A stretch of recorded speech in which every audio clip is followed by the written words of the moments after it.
So, buonasera, good morning, good afternoon, depending on where you are. Very warm welcome to everyone joining us from all over the world for the second of our two virtual roundtables on women scholars in Dante studies. We began 2 weeks ago when we gathered to celebrate and contextualize women's engagement with Dante. We had a very fruitful discussion aimed to defend a perhaps more passionate and personal approach to reading, but one that fully acknowledges how our historical, cultural, and social experiences inevitably shape our interaction with Dante's text. And in particular, the 5 papers that were presented and discussed 2 weeks ago very brilliantly highlighted the disruptive and foundational work of women scholars over the past few decades. We looked at very well-known figures such as Teodolinda Barolini, Anna Maria Chiavacci Leonardi, Joan Ferrante, Jacqueline Risset, alongside a little-known but fascinating cultural mediator, the anarchist Luce Fabbri, and the contemporary queer theorist and novelist Monique Wittig. I'm very grateful to the colleagues who presented the work 2 weeks ago, and I'm equally excited for the 5 talks that we follow today. And I'm especially grateful to Christina Olsson for supporting this project and Cosette Bruno Salonso for being an invaluable support and comfort all the way through. Today, most of the presentations of our session will deal with less contemporary figures, so women who faced even bigger struggles in negotiating their identity as both readers and scholars than those we discussed 2 weeks ago. Before introducing the first speaker, I just wanted to say a very few words to sum up what was said 2 weeks ago. Because following our first session, I was really compelled to ruminate on the critical questions raised by Elena Lombardi and Christina Olsson. And they helped us navigate the profound differences and stark individualities among the scholars that we discuss. And most of all, they prompt us to ask, do these women share something beside their marginal position and their choice of subject? And are they doing gender studies even when they don't explicitly say so, or apparently they don't do that just because they are women? We recognize the immediate risk, the danger of essentializing the category of women, which is also a category that encompasses half of humanity, so not a very accurate one. But I believe that a partial answer emerged from our collective reflection, because while differences matter, and they do matter profoundly, and it's really important and interesting to study each one of these women in their own right, but I think that what truly unites these scholars is the shared fresh perspective that was afforded by their marginal position compared to the main male canon. And more significantly, what seems crucial to what we are doing is the collective spirit. And that is something that Christina highlighted, and I cannot agree more. I believe that women readers and scholars, perhaps more readily than men, have historically felt the need to create networks, to share their knowledge and to foster dialogue. So even as they felt the urge to be admitted to the stanza dei bottoni, even at the cost of advocating their belonging to a male canon, they kept prioritizing, more often than not, civic and pedagogic readings over solipsistic pleasure or erudite self-amusement. So this drive to open their thoughts to others, to share, to connect, is a feature that remains at the core of the stimulating intellectual endeavor that we are sharing right now together. So it is, I believe, the foundation of a new way to read, write, and teach, as ambitious as this may seem. So to ground today's discussion, I want to return to a passage from Daniela Brogi's insightful book, Lo spazio delle donne. And I quote it with a very poorly made translation. The events, works, and very existences of half of humanity have been relegated to the margins of history, creating an off-screen space which, much like in cinema, must be brought into critical and creative tension with the center of the frame. The goal, therefore, is not to polemically insert missing pieces, nor to simply patch the gaps or add names for the sake of parity, but rather to change the very language and the very perspective in order to forge a completely new mosaic. End of quote. So here is to today and to the new pieces of this mosaic. Thank you again for being with us. I'm admitting a few more people, and I'll begin with a very brief introduction of our first speaker, Federica Coluzzi. She truly is a leading voice in Dante studies and in feminist Dante studies, if we may call them this way, and a source of great inspiration for our forum. She was formerly Leverhulme Early Career Research Fellow at the University of Warwick and a postdoc at the University College Cork. And her work has been among the first to focus on female readership in the modern and contemporary era. Her research includes the book Dante Beyond Influence and the pioneering digital project Modern Beatrice's Archive. As PI of this archive, she is dedicated to reassessing the role of women as producers, consumers, and popularizers of Dante's texts from the late 18th to the early 20th century. In her paper today, she contrasts the scholarly trajectories of two pioneering British women in Dante studies, Eleanor Jourdain and Dorothy Sayers. They both faced the challenges of a male-dominated milieu, with their scholarly efforts often greeted with condescension by established authorities or by reviews highlighting a perceived lack of originality, something that will come up every now and then today. So their stories possibly also underline the higher standards and often brutal consequences faced by women in academia compared to their male counterparts. So thank you a lot for being with us today, Federica, and the floor is yours. Thank you very much, Gaia, for the very kind introduction. And let me just say that there wouldn't be any Modern Beatrice's Archive without Francesca Sartori as well, who was my research assistant on the project. So I was very lucky to have her on board. And can you see my presentation? Yeah? Yes. Okay. So, well, good evening, everyone, and thank you very much to Gaia and Christina for organizing these wonderful roundtables. So, born 30 years apart, Eleanor Frances Jourdain and Dorothy Lee Sayers shared striking commonalities: sudden death by coronary thrombosis, the same alma mater, Oxford, and an interest in Dante that oriented their professional careers. Their writings and activities gave definite contours to the modern woman Dantista, connecting first-generation self-made interpreters with their university-educated descendants. And captured here, at their height of their career. So Jourdain has a principle of sans use, and Sayers fresh from her acclaimed Inferno translation. These portrait paintings you see here subtly codify intellectual status. Both hold books, conventional signs of acceptable female learning, and less conventionally, both wear masculine robes. Jourdain's black doctoral gown with rose-colored hood, and Sayers' tailored dark suit with crisp white shirt and a black tie, softened only by powder blue shawl. Bolder statements of presence and intervention to an exclusively male-exclusive professional world. And their educational journeys mirror each other. Initially homeschooled, both attended private girls' schools that prepared them for Oxford, Jourdain to Lady Margaret Hall, and Sayers winning a Gilchrist scholarship to Somerville. And Oxford nurtured their intelligence towards stellar results. Jourdain became the first woman to sit a viva voce examination in modern history, and 20 years later, Sayers earned first-class honors in French, specializing in medieval literature.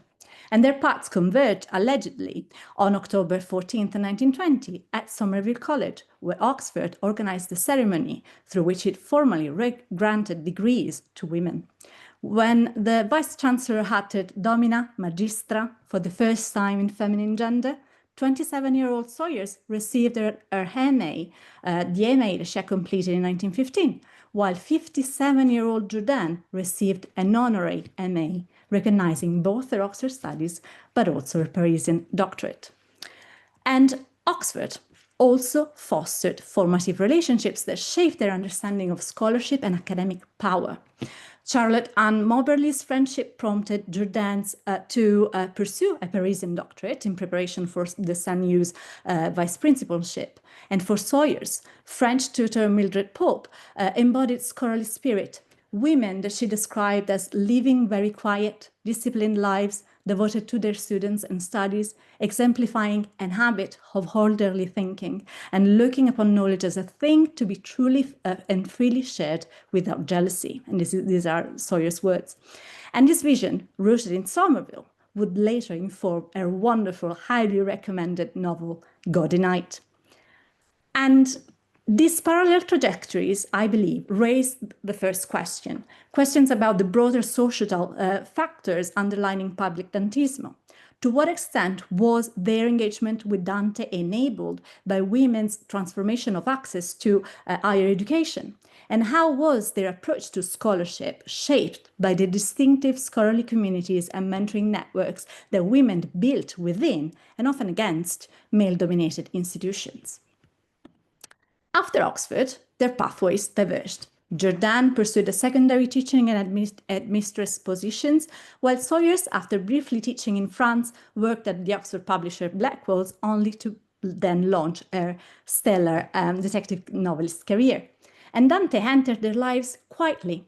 For Sawyers, in particular, purely by chance, when she grabbed the Inferno from the shelves before sheltering during a German airstrike. And yet, this quiet beginning transformed into an all-consuming preoccupation that deranged, in some sense, their professional trajectories, compelling them to produce and publicly share their Dante scholarship. And so, in the span of 2 years, for instance, Jordan published 3 Dante articles in the Expository Times that grew then into a doctoral project. And here you can see the first article was on the symbolism of the Divina Commedia, November 1894, then Dante's use of the divine name in the Divina Commedia in January 1895, and ultimately the women of the Divina Commedia in 1895. And what happened was that in 1903, she resigned as headmistress of the Coran School and moved to Paris, where, unlike Britain, the university was admitting women to doctoral programs. And on the 18th February 1904, she became the first British woman and among the very first in Europe to earn a doctorate in Dante studies. And this achievement demonstrated prolonged scholarly endeavor, legitimized within an academic community, supervised, evaluated, even ultimately published by Picard and Fils in Paris and Parker and Sons in Oxford.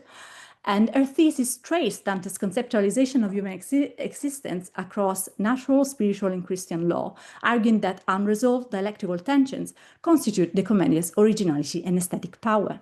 And the doctorate, having the doctorate, really changed her perspectives, because in 1905, Charlotte Moberly invited her to St. Hugh's as a French tutor and as vice principal to the college, and then she succeeded by 1915 Moberly as principal of the college, the first woman to the first women's college head with a doctorate. And through her example, she established St. Hugh's as a leader in women's academic achievement, demonstrating how doctoral credentials could open pathways to senior positions and scholarly authority, extending beyond and into educational, political, and institutional leadership. And, however, Sawyer's attitude towards academia, this is her path into Dante studies that I was mentioning before, but Sawyer's attitude towards academia was diametrically opposed. As she wrote to her parents, she said, "I was never cut out for an academic career. I was really meant to be sociable." And she called herself a scholar gone wrong, who did not pursue a doctorate. And even when in 1943 she was offered one as a doctor of divinity, she declined. Nevertheless, and this is very important, Sawyers deployed her Oxford credentials to authorize her Dantean work. Defending her Commedia translation, she declared, "If I have not long been a Dantist, I am at least a Romance linguist and to some extent a medievalist. I was a scholar of my college, I am a master in my university, I took first-class honors and was, after all, a scholar and a poet before I was anything else." And if you read her wonderful biography, you will discover all of this. And where Jordan leveraged the doctorate to ascend institutional ranks, Sawyers really leveraged Oxford training to position herself as a legitimate scholarly interpreter. And even if she remained wary of conventional academic positioning, Dante drew Sawyers into a lecturing career during her final decades of existence. Though often overlooked, this work documents her enduring impact from the margins of academia. So because she was addressing summer schools at Cambridge, learned societies, general audiences, and selected addresses were later collected, so hence establishing her scholarly legacy in print. Jordan too built a public lecturing presence at the London Dante Society after the all-male Oxford Dante Society had excluded her. Yet, compared to Sawyer's, and to Sawyer's extensive career, first as a translator and then as a public lecturer, Jordan's remained quite circumscribed. Her principalship at St. Hugh's progressively eclipsed her Dantismo. Yet, the reconstruction, again, prompts another question. To what extent did Dante Studies function as a vehicle for women's social and professional empowerment? And how did women scholars construct their authority? Was it cultivated as an attitude of a mind as much as secured through formal credentials? Both of them were strategically deployed to gain recognition in a field that they long excluded them. And one final question emerged, and I look at all my female colleagues in the room. Why do, as women Dantiste, persistently attend to the representation of womanhood in Dante's writing? And this comes from learning and reading Jordan's work. So Jordan addressed this directly in The Women of the Divina Commedia, arguing that Dante's portrayal of women differs markedly from men. While male characters are strikingly individual across all three realms, women remain alike tender and gentle. Their agency reconciled to maternal qualities, their sin softened. Examining Francesca Pia Piccarda, she concludes that women are less vividly contrasted than the men, and their qualities, both good and evil, less sharply defined. And Jordan's also identifies gendered symbolism, so hell saints manifest as monsters, while purgatory and paradise, virtues are embodied by women. And Beatrice as divine love, Lucy as illuminating grace, all are bright, gentle, and beautiful. Yet, with the exception of Beatrice, they are not easily distinguishable from one another. She ultimately, and Elena would be happy to hear that, but she recognizes Beatrice's unique authority within Paradiso. And also she develops a very interesting discussion on the Virgin Mary as a Madonna Loquax. The topic connects Jordan to a discourse spanning generations. And while contemporary scholars like Ferrante, Barolini, Lombardi, Holsten have become foundational to curricular Dante studies, the Bonner Beatrice's archive recovers a deeper genealogy. Interventions by women who shaped the discipline evolution but have been written out of the canon. And the archive reveals broad engagement, and this is my quantitative approach to this, but broad engagement with females representation, predominantly by Italian women writers active between 1865 and 1922, a critical mass of feminist inquiry predating contemporary debates. And the visualization here exposes persistent methodological patterns. Individualized figures, Beatrice, Matella, Francesca, Piccarda, received sustained character analysis through close textual engagement, while studies on women collectively cluster almost all around womanhood, and they abandon gradual reading for thematic exploration of feminine ideals. And this bifurcation suggests women's criticism as paradoxically reproduced Dantean hierarchies. Beatrice commands scholarly attention, while Maria and Sapia remain peripheral. So ultimately, another question emerged. Are women scholars amplifying Dante's gender priorities or interrogating them? What compels this attention across generations? And crucially, can computational analysis measure whether this engagement differs qualitatively from male scholars' approaches, or whether it remains constrained by the very textual hierarchies it seeks to challenge? Thank you very much. Thank you, Federica. That was great, really dense, and I'm sure it gave us all a lot of things to think about. So as we did last week, I think we will keep the questions for later on. So we'll proceed with the introduction of our second speaker, Sabrina Ferrara. She is an associate professor at the Université de Tours. She is an expert of medieval Italian literature with a specific focus on Dante, Petrarca, and Boccaccio, but also on communication theory, political poetry, and Latin epistolography. She's currently working on two major research axes, reassessing the medieval aspects of Petrarca, including a book that I'm very proud to announce because we co-edited together and it's about to come out. But also, on the other hand, exploring the humanist aspects of Boccaccio's work. And on this latter side, she has coordinated the digital project Boccace Humanisme Numérique and is now among the directors of a new international edition of Boccaccio's works. Beyond her scholarship and her numerous publications, there are too many to list, Sabrina is a formidable organizer and coordinator. Her projects and conferences are highly stimulating and celebrated for the intellectual openness that is always there. And she is a dear friend and a personal source of inspiration on how to thrive as a women scholar. So I'm very happy to have her here today. So her presentation focuses on the scholarly legacy of Marina Marietti, an Italian researcher in France that Sabrina has known very well. Marietti is interesting in that she navigated a challenging academic landscape defined not only by gender barriers, but also by the resistance that a foreign scholar faced against the dominant French trends in Dante studies. But despite such barriers, she, as many other female scholars we've met so far, played a very key bridging role, combining scholarly efforts with high-level cultural dissemination. And she was among the ones that managed to transform Dante from a remote theological figure into an essential contemporary voice for the European public. So thank you, Sabrina, and I'll leave it to you. Thank you, Gaia and Cristina.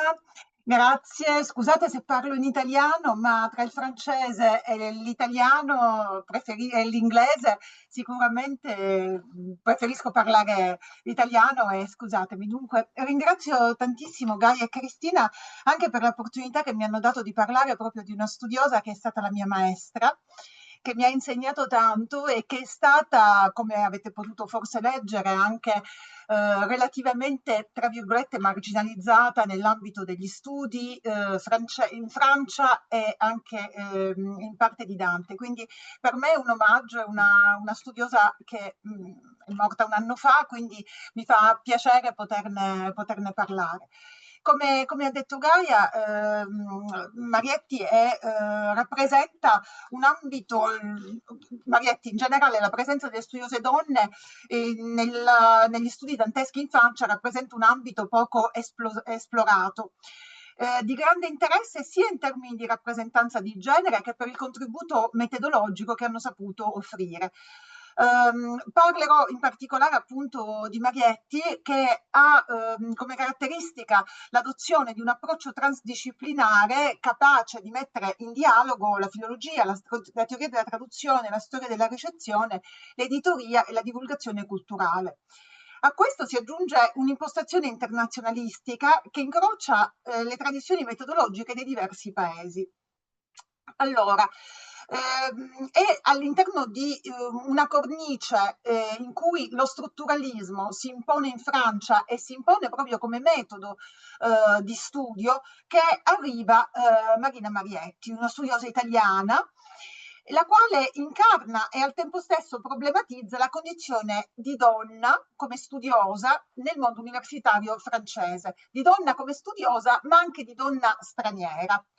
Nata nel 1934, trasferitasi in Francia negli anni 50, ha vissuto una duplice difficoltà.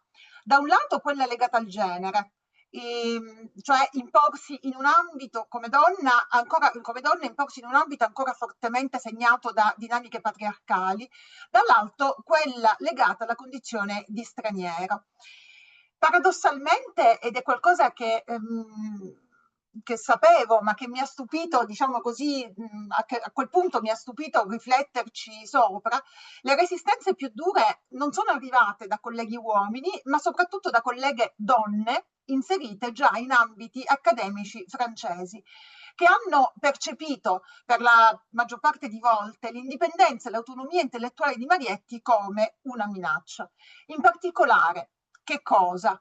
La sua volontà di mantenere un legame forte con la tradizione culturale italiana, unita alla capacità di parlare a un pubblico francese attraverso una lingua impeccabile. Vi assicuro che parlava un francese migliore di molti francesi che insegnano all'università, ma di molti francesi in generale, e quindi unita a questa capacità e anche a una sensibilità divulgativa raffinata, che l'ha posta appunto in una posizione complessa e isolata. Questo isolamento ha però contribuito a rafforzare la coerenza e l'originalità del suo percorso. Allora, non insisto perché non ho molto il tempo, ma accenno soltanto al fatto che nel 2010, in occasione di un convegno internazionale all'Accademia Ungherese di Roma, Marietti aveva già proposto una sintesi degli studi danteschi in Francia nel secondo dopoguerra, caratterizzata con una relazione dal titolo Dante en France d'hier aujourd'hui, caratterizzata dalla presenza, non stupisce questo, di molti colleghi, di molti uomini. In questa conferenza una delle caratteristiche più, diciamo così, originali era quello di esplorare la presenza di Dante al di fuori dei confini universitari nella cultura contemporanea e nella produzione letteraria. Faccio come esempio Philippe Solers, François Méronis, autore di un romanzo, Breve attaque du vif, o anche un rapper, Abd al-Malik, che nel 2008 intitolò un suo album proprio Dante.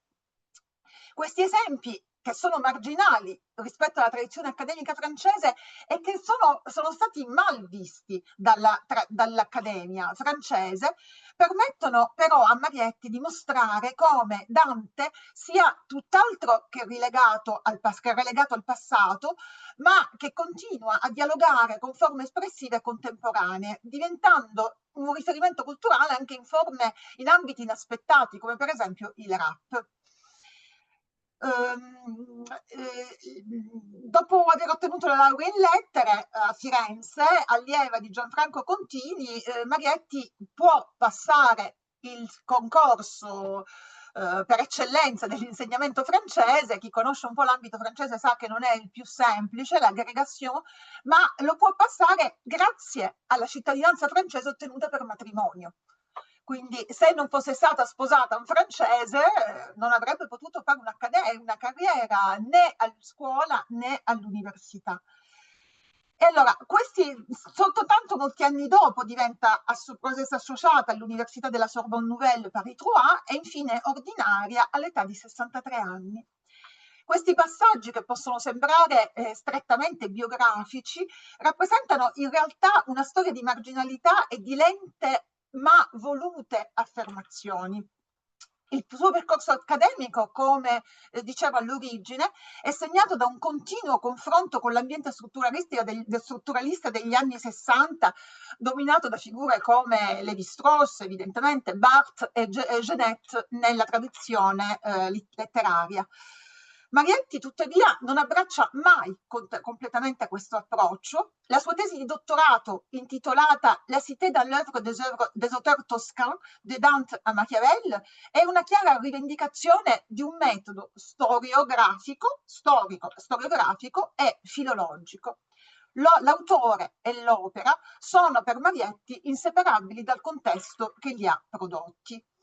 E in questo senso possiamo dire che Marietti ha svolto un ruolo centrale nel rinnovamento degli studi di Dante in Francia, perché ha sempre associato nei suoi studi questo approccio storicistico completamente negato e rifiutato e quasi deriso da parte dell'Accademia francese rispetto all'approccio invece strettamente strutturalistico. Allora, posso dirlo e posso confermarlo anche in anni più recenti. Io non sono giovanissima, ma ho fatto una tesi con Marietti seguendo questo approccio e, nonostante fossero passati molti anni, ho avuto delle diciamo così, dimostrazioni di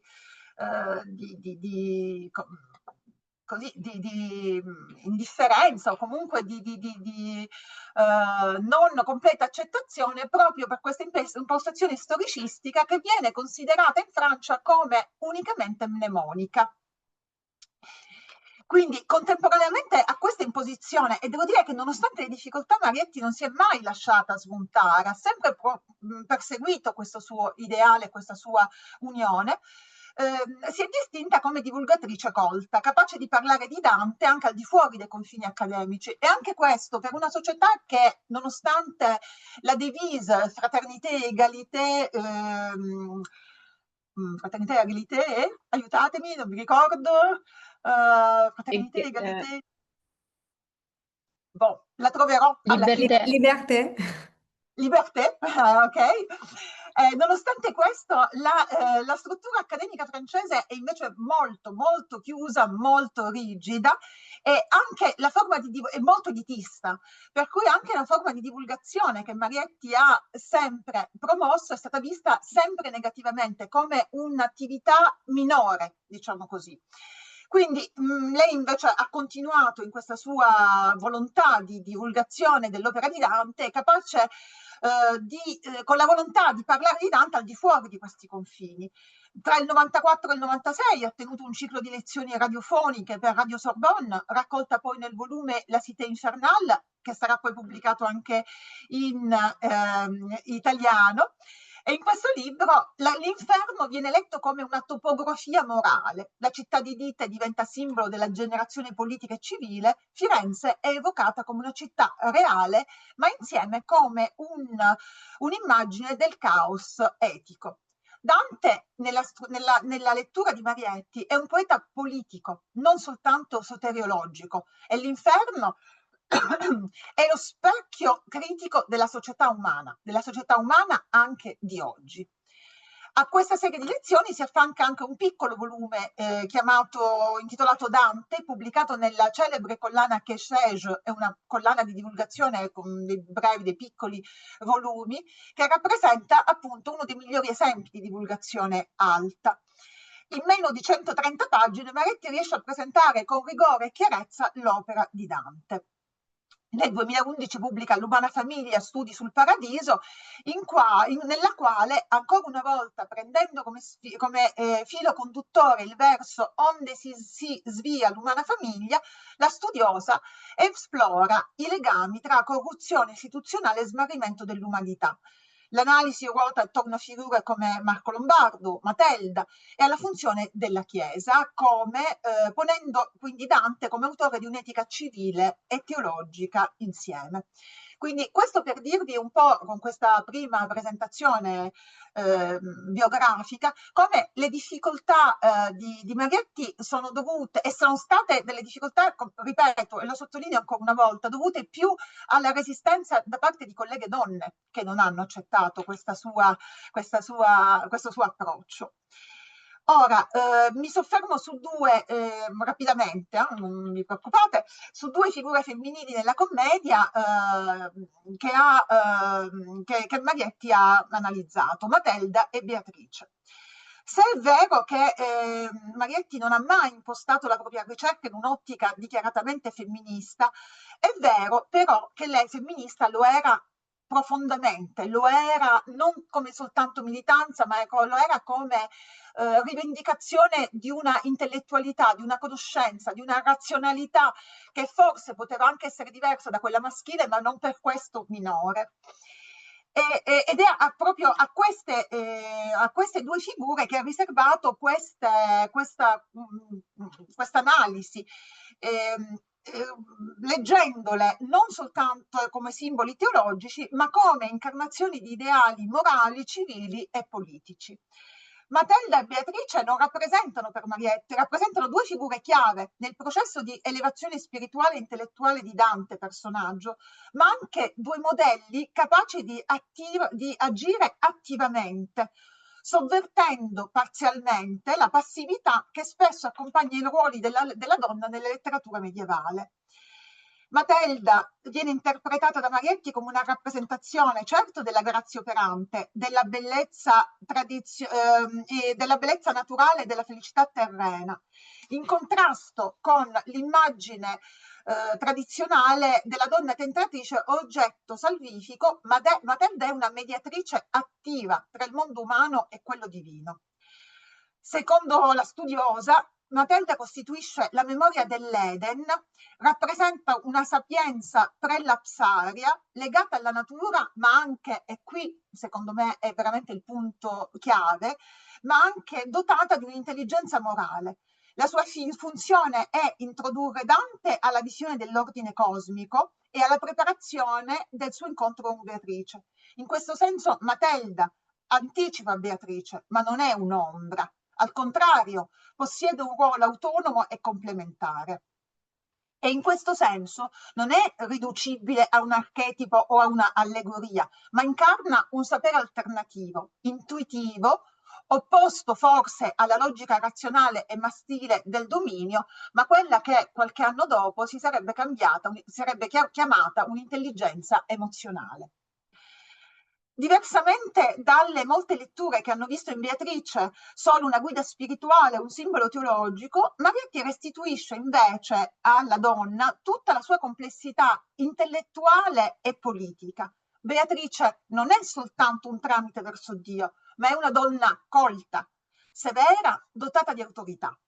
Nel Paradiso Beatrice guida Dante attraverso le sfere celesti, con un linguaggio estremamente tecnico, filosofico e teologico.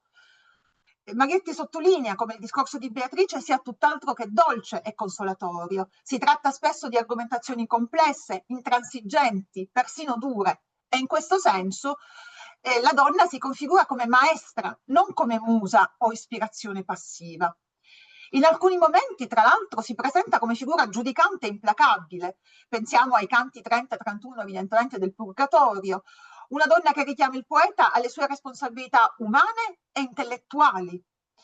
E Marietti legge la scena dell'incontro con Beatrice come una vera e propria conversione politica in cui Dante viene costretto dalla donna ad assumere il peso della sua missione di poeta-profeta. Questa dimensione è centrale nella visione che Marietti ha di Dante autore civile, e Beatrice quindi è portatrice di un'etica della responsabilità in cui la conoscenza non è fine a se stessa, ma deve tradursi in azione concreta nella città terrena. Attraverso queste figure, dunque, le donne, e questo vi posso assicurare, evidentemente per averla frequentata e per aver avuto la fortuna di essere vicina a Marietti, è un'idea che lei applicava nella sua vita, non soltanto nei suoi studi. Le donne non sono figure secondarie o accessorie, ma presenze fondamentali nell'itinerario conoscitivo e morale di Dante, ma in generale della cultura e della società. Esse incarnano modalità diverse di sapere, di giudicare e di agire, spesso in tensione con modelli tradizionali, ma sempre fortemente fondamentali. Questa attenzione alle figure femminili è coerente con l'intero percorso intellettuale di Marietti, che ha sempre rifiutato le semplificazioni e le riduzioni ideologiche, e in questo senso mi sembra che la sua figura in Francia, ma forse non solo, rappresenta una testimonianza forte e lucida di come sia possibile coniugare rigore filologico, apertura interdisciplinare, impegno etico anche da parte di una donna e non soltanto degli uomini. Vi ringrazio. Grazie mille a te, Sabrina, per questo ritratto così vivido e sfaccettato. So without further ado, I will proceed with the presentation of our third speaker, Aistė Kiltinavičiūtė. She's a visiting early career research fellow at the John Rylands Research Center and an IRC postdoctoral research fellow at the University College Cork, where she also co-directs the Center for Dante Studies in Ireland. After completing her PhD in Dante Studies at the University of Cambridge in 2022, she worked as a research fellow at Vilnius and affiliated lecturer at Cambridge. Her research interests include dream and visionary literature, but also the illuminations and illustrations of Dante Commedia and the reception of Dante's works across time and media, but also the interconnections between English and Italian literary traditions. Today, she presents us a fascinating trend within what one might be tempted to call historical fan fiction, a body of work penned by women in the late 19th and early 20th century that sought to give Gemma Donati a voice and a story.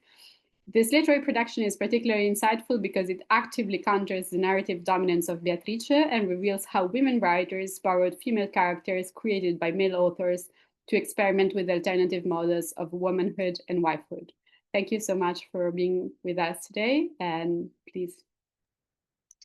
Thanks a lot, Gaia, for the introduction and for everyone who's here today.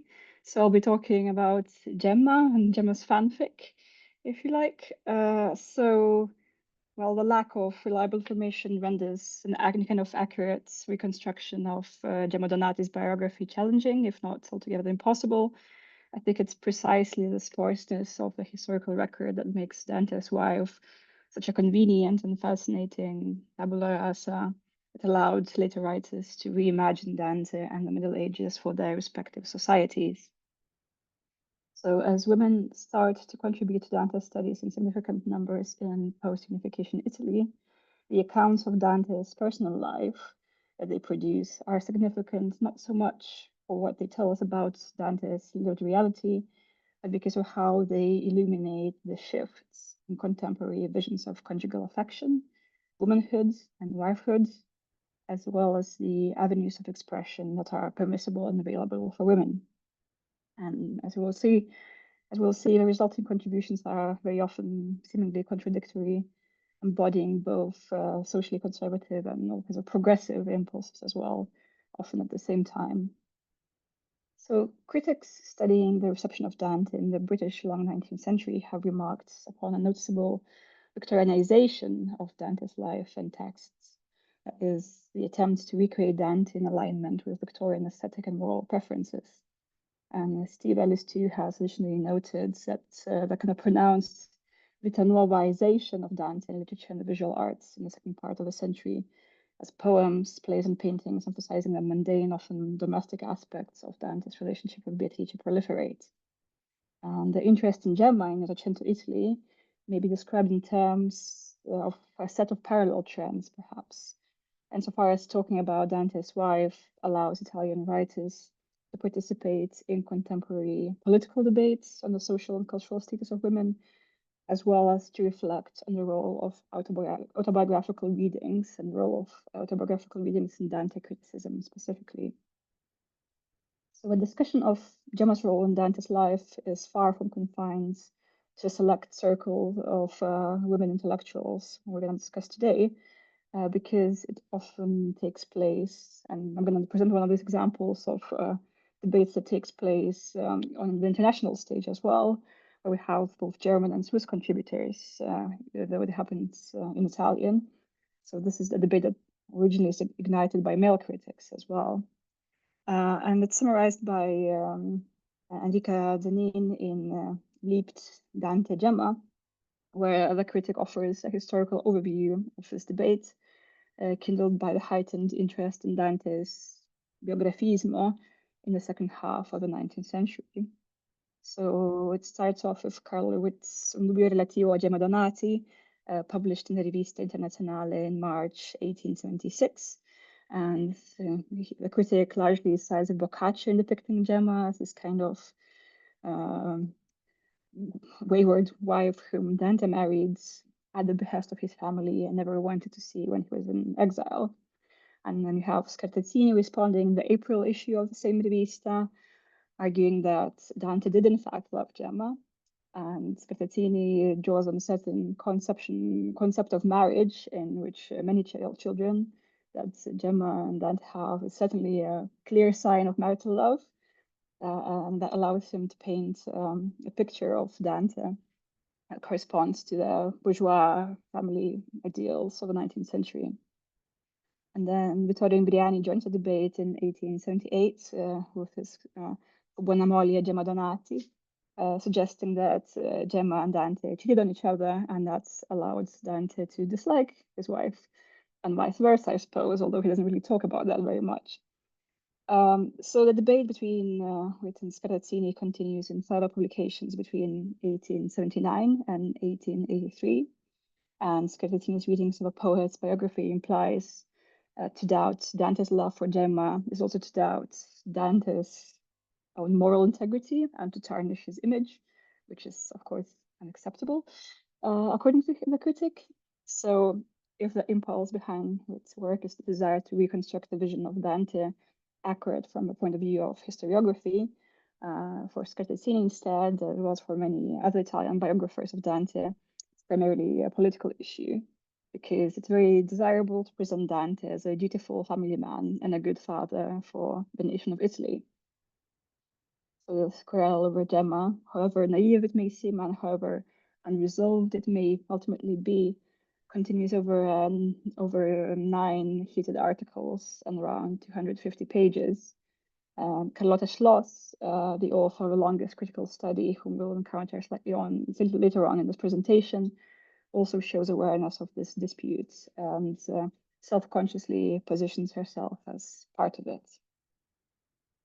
And then the figure of Gemma again becomes very much an object of public debate around the 1890 Florentine Esposizione Beatrice, which is a celebration of the 16th centenary of Beatrice's death, conceived by Angelo de Gubernatis. It was dedicated to women's contributions to art and culture and aimed in many ways to become a feminine counterpart to the earlier 1865 Festa di Dante.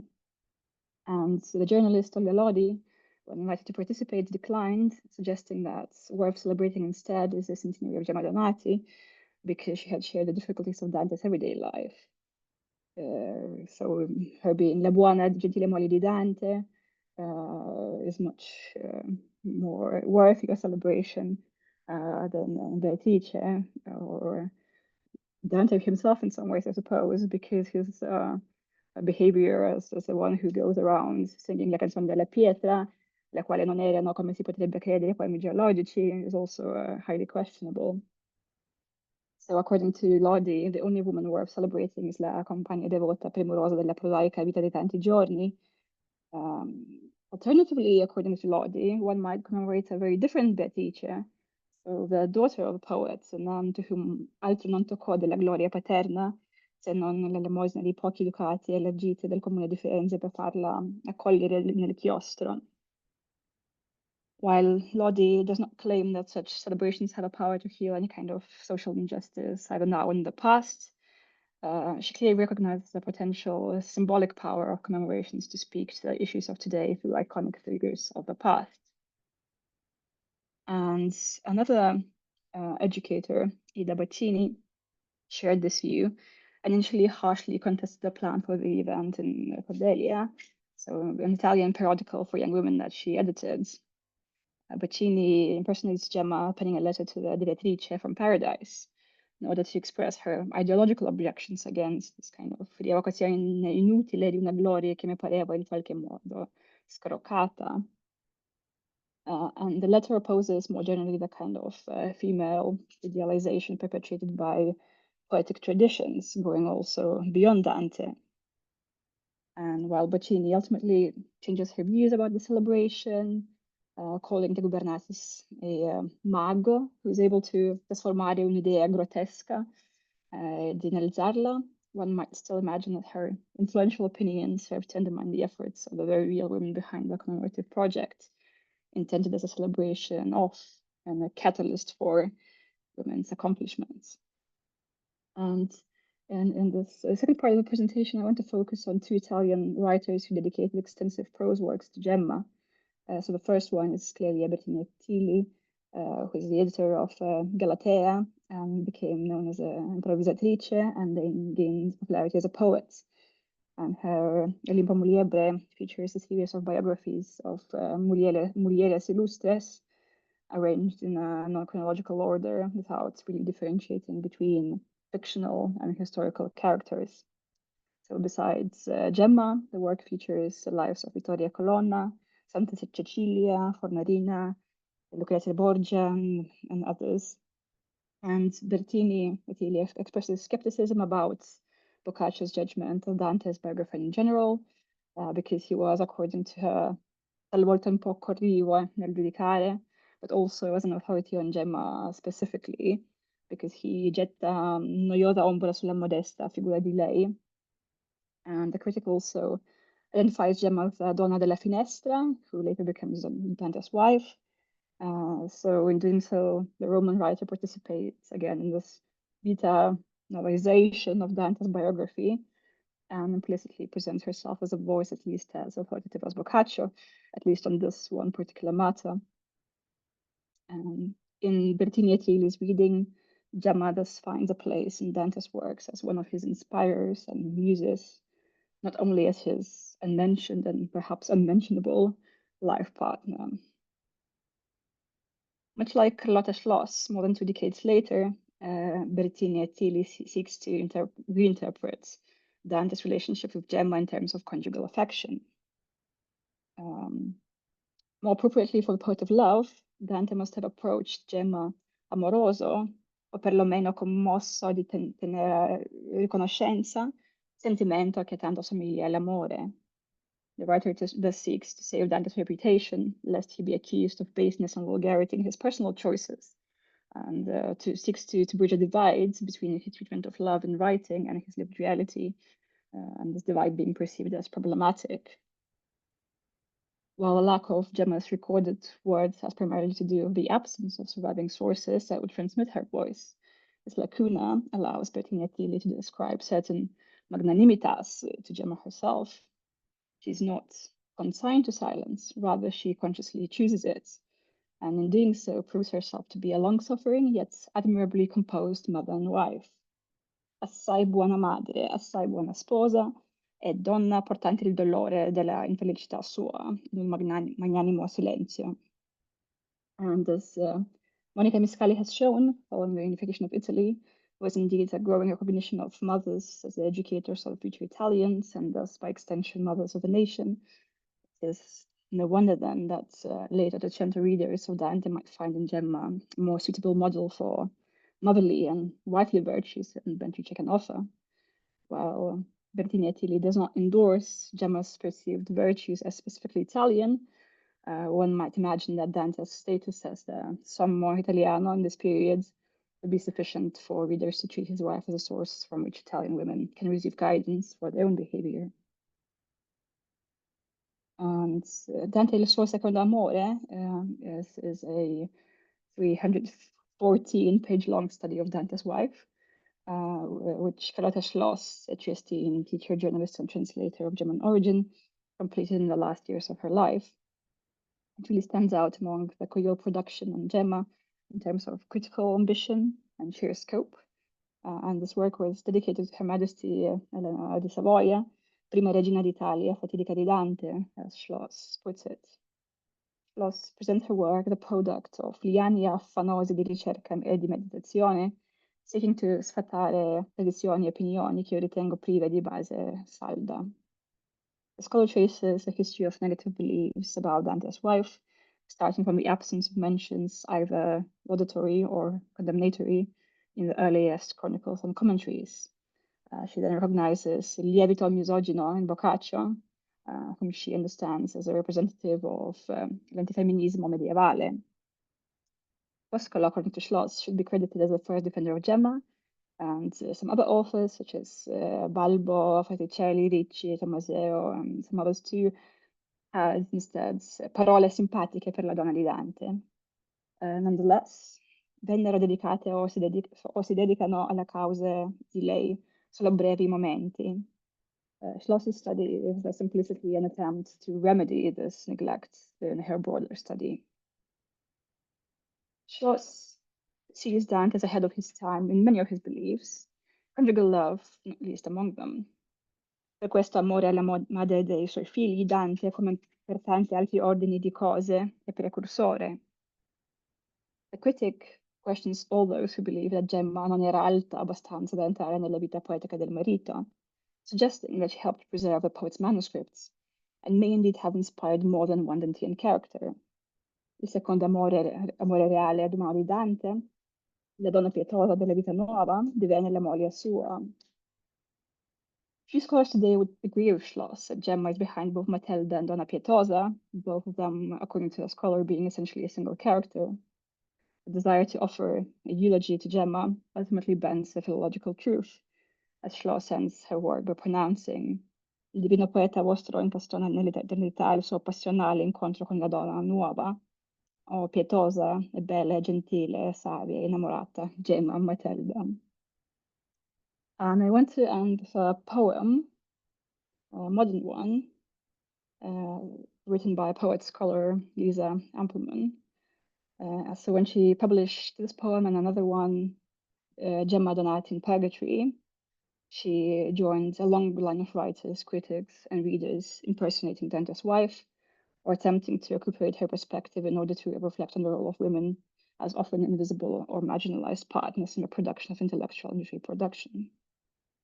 From Arthur Macquarie's 3 Letters for Gemma Donati, published in 1910, to Marcella Taylor's Gemma's fictional letters to Dante from Firenze in 1994, Gemma has most often spoken in an epistolary form.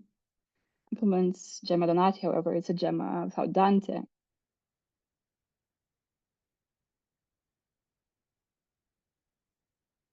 Implements Gemma Donati, however, is a Gemma without a Dante.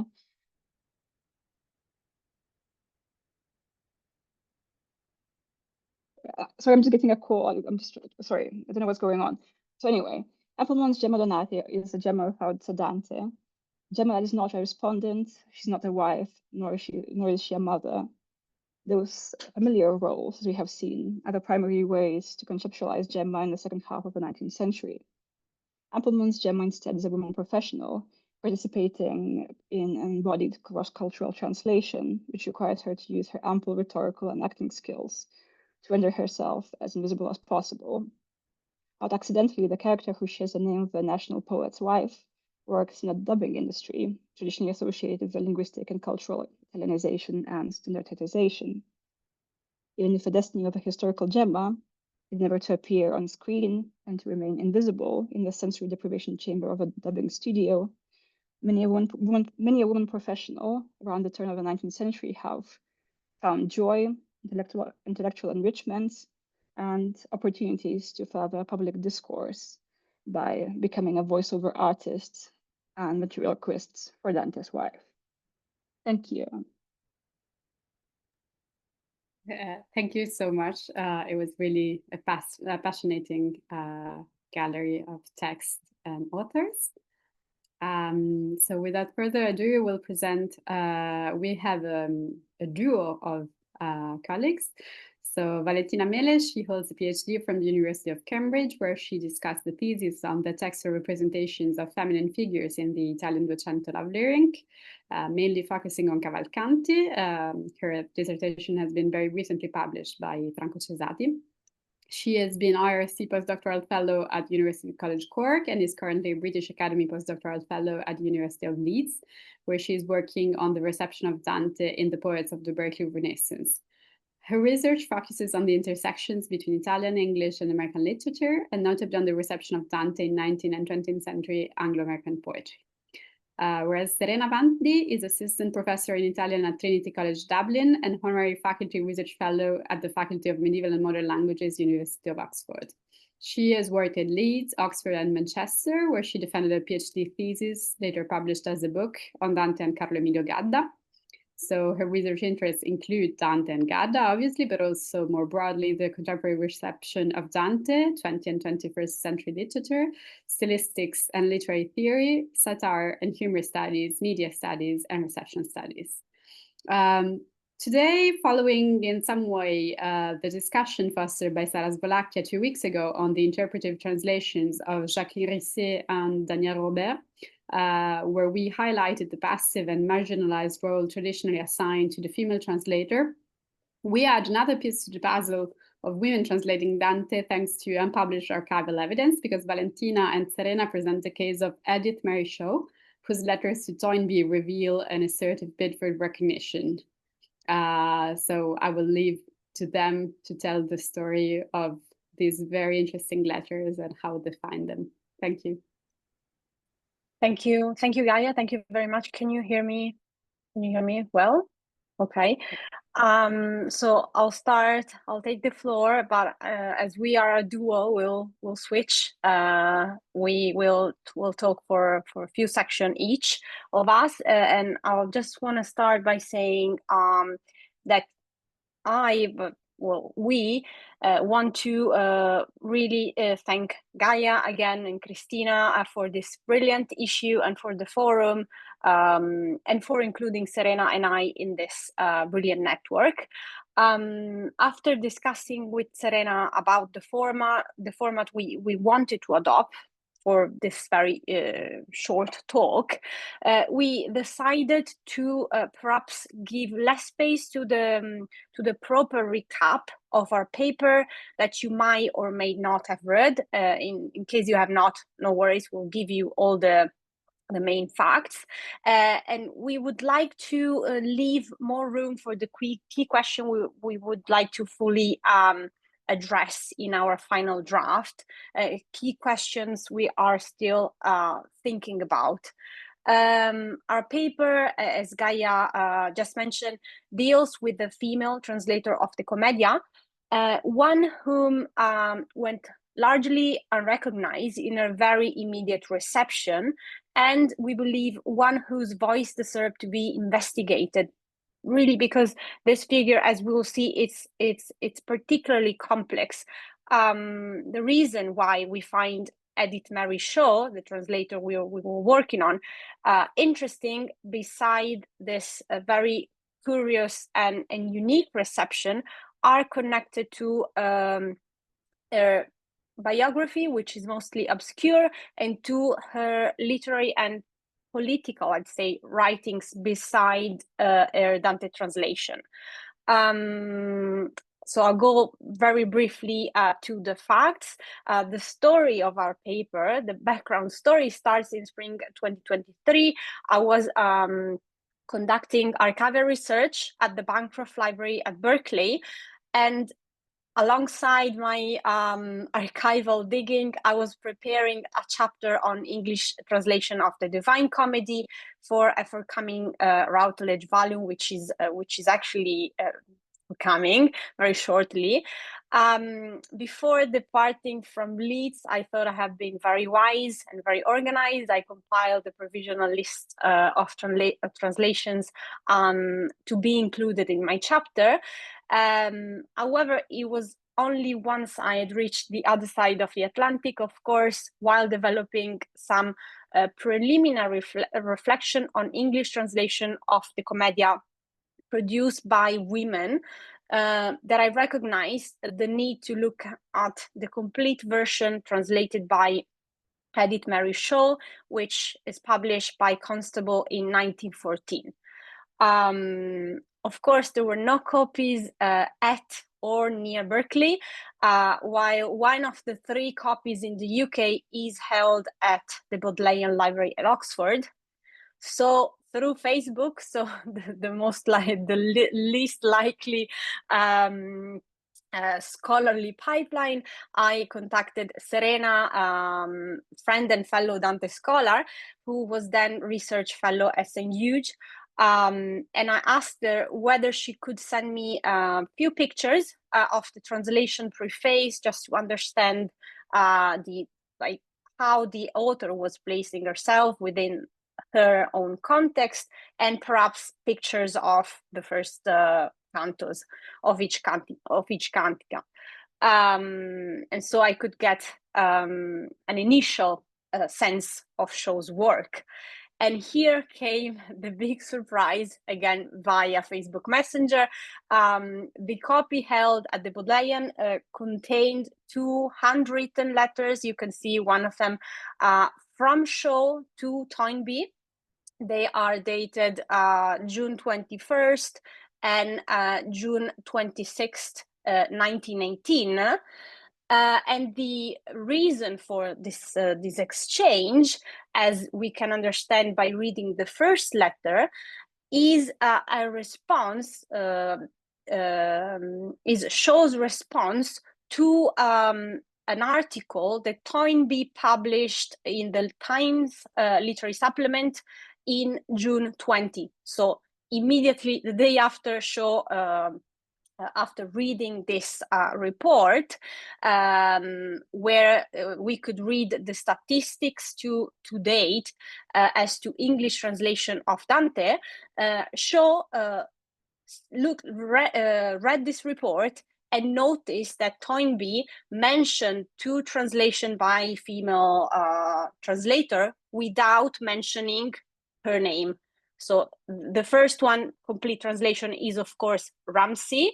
The second one remains without a name. And so Shaw decides to write Toynbee and basically letting him know that she is the translator of the complete Divine Comedy in English, published in 1914. And this omission, most curiously, follows an earlier mistake by a reviewer in the Bookman, who had automatically assumed, without reading Shaw with only EM, so just the initial of the first name and middle name, he immediately assumed that Shaw was a man. So he, the translator, referred to a Mr. Shaw. And this is what Shaw again reports to Toynbee letter.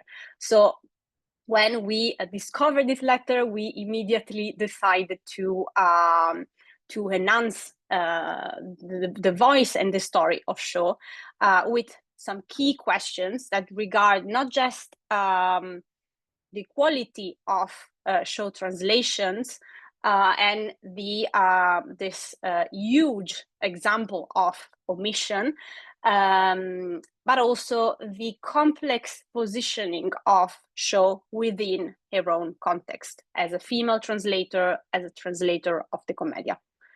I'll leave Serena for the second part. Thank you very much. First of all, again, thank you to Gaia and Cristina for organizing and hosting this, and for including us in this amazing forum. I'm learning a lot, and thank you, Valentina, for this shared effort and the shared sympathy for Edith Mary Shaw. We've had fun so far, and yes, I would just like to focus on why we then developed this sympathy for Edith Mary Shaw, because the less we know, the more we get curious about her biography and her position as an intellectual, because we know that she is English, and she was born in England, but we don't know the exact location, on 6th of March 1846. And we know that she wrote 3 very different works, very different texts.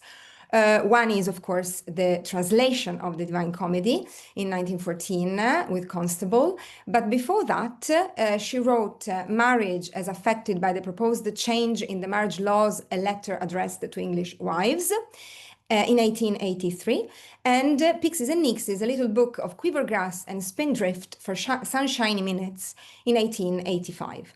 So a profile which is curious, because the first text is quite political. It is a letter addressed to English wives, English women, specifically concerning a proposed bill, the Deceased Wife's Sisters Bill, which was thought to give the possibility to men to marry the sisters of their deceased wives. And Edith Mary Shaw was very much against this bill, and she wrote this letter that shows her political engagement and awareness of the status of marriage and of women within marriage. And she urged women to acquire this awareness, because ignorance would be dangerous. So a feminist positioning, and with a satirical vein, which is very funny at times. She mocks the people that proposed the bill. And then we have a text for children, Pixies and Nixies. So a totally different genre, which I won't linger upon, but that gives us an idea of an intellectual that really was interested in many different fields. As regards to her following biography, we only know that she signed off her preface to the Divine Comedy translation from Tenerife in 1918. We don't know why she was in Tenerife. And then we know that she was in California, because she's buried in California. So we only know this information, and we are very curious about this also mobility of such an intellectual. I'll give again the floor to Valentina for the following step. I just wanted to add that there was a creepy moment, because we had to obtain copyright permission from the Bodleian to work on this letter, perhaps to even just to show them to you and to transcribe them, etc. So there was a process of digging into Shaw's lineage before discovering that she has no heirs and discovering that she is buried in San Diego, which adds another quirkiness to her figure, which appears to have moved a lot for a woman of over time. So Serena, as already sketched the many different aspects or interests, we can say, that characterize the intellectual profile of Shaw. I just wanted to add very briefly before looking at the introduction that, as we know, Shaw's 1914 translation belongs to a well-established English tradition that by the outbreak of the First World War, so when Shaw's translation was published, included already over 50 versions. As we know, Cunningham's The Divine Comedy in English cataloged this translation, and his survey reveals that, as we say, Shaw was only the second complete English commedia by a woman, following Ramsay Tartarima version published between 1862 and 1863. So Shaw's effort is quite a big thing, and to broaden again this context, I just like to mention that we should, as Federica has brilliantly done in her work, we should consider both the popularization of Dante and the shifting literary sensibilities around the First World War that influenced translation practice. These are key aspects that we took into consideration when evaluating Shaw's translation choices. And in the decades preceding Shaw's Commedia, Dante's work reached the audience far beyond the specialist circles in Britain, in Ireland, and in North America, with women readers playing an active, increasingly active role. And so this expanding readership is essential to understand Shaw's product, Shaw's work. And this is the context we would like to keep reflecting on. So a different interest, a publication history, her intellectual profile, and again, the context that I just briefly sketched.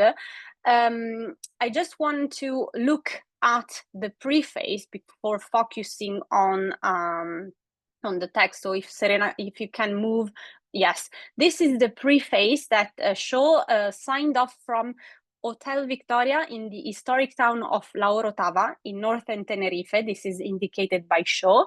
And as we see, a preface appears to position the translation firmly within a 19th century framework. This is an essential point to look at what she actually does with the text. I wish to tell how this translation of the Divina Commedia came to be made. In reading the original, a passage of about 15 lines rose to my mind in English blank verse, and from this beginning, the whole grew to completion without a pause. I've worked hard at finishing and perfecting the verse, but there was no labor in the producing of it. This is my excuse, if excuse be, for publishing yet another translation to add to the number already existent. And so this introduction situates Shaw's translation within the lineage of Carey's influential translation, whose widespread appeal is, as we know, was closely tied to the Romantic authority of Coleridge. And her chosen model emerged clearly from this introduction, not only through the adoption of a blank verse, but also through a direct reference to Carrie, one whom she declares to be deeply in debt. And yet the automatic translation practice she professes, so the fact that she says there was no labor in the producing of it, everything came quite naturally, even if it can be scarcely convincing in itself, must be read against the backdrop of the late 19th century, where the prestige of Romantic tradition remained a powerful framework. So this was just to introduce the actual text that we would like to look at with you right now.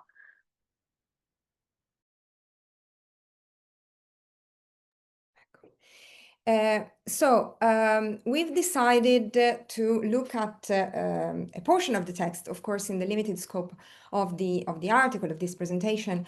We didn't have space to provide all the information we've given now and the contextual reflections and an analysis, a full analysis, of course, of the translation. But we tried with a sample just to have a look at the text and to compare it to Carrie's, who is the model, the model that explicitly mentions Longfellow's translation and Ramsay's translation, so the other female translation.